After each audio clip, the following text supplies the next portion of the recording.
د افغانستان او ازبکستان ترمنځ د اړیکو د لا پیاوړتیا او د کرنې سیستم د پرمختګ لپاره یو پلاوی بلخ ولایت ته راغلی. دغه پلاوی په پام کې لري چې د یاد ولایت د کرنې ریاست له مسؤلینو سره د کرنې او مالدارۍ په برخه کې نوي عصري او پرمختللي میتودونه او د غرض د آمو سیند د څنډو د ویجاړیو څخه د مخنیوي په اړوند د اماراتي ادارو له مسؤلینو سره خپلې تجربې او مشورې شریکې کړي. هلته چې کوم مجالس سوي وه د کومو برخو کې دوی د همکاریو ډاډ او اطمینان اسلامي امارت ته ورکړی و، د هماغه په تعقب باندې چې هغه د کرنې په برخه کې د آمو سیند د تخریباتو د مخنیوي په برخه کې او همداشان د کرنې اوبو لګولو او په نوي میتودونو کې چې هغه د اوبو لګولو نوي سیستمونه دي په دې برخه کې.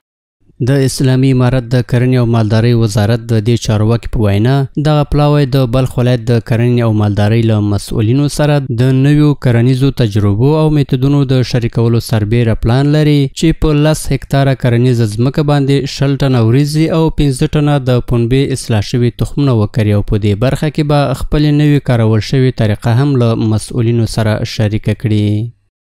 دوی چې اوس دلته راغلي دي د ځان سره هغه 20 ټنه د وریجو تخم او 15 ټنه د پنبې تخم دا هم راوړي دي او د دې ترڅنګ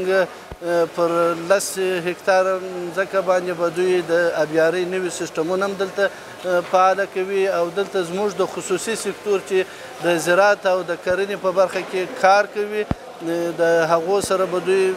تړونونه هم لاسلیک کوي، توافقنامې به لاسلیک کوي. د یادونې وړ ده چې په بلخ ولایت کې دغه پلاوی د 2 ورځني استوګنې په جریان کې به له خصوصي سکتور سره ځینې سوداګریز تړونونه هم لاسلیک کړي څو پانګوال وهڅوي چې د کرنې په برخه کې اړینې اسانتیاوې برابرې کړي.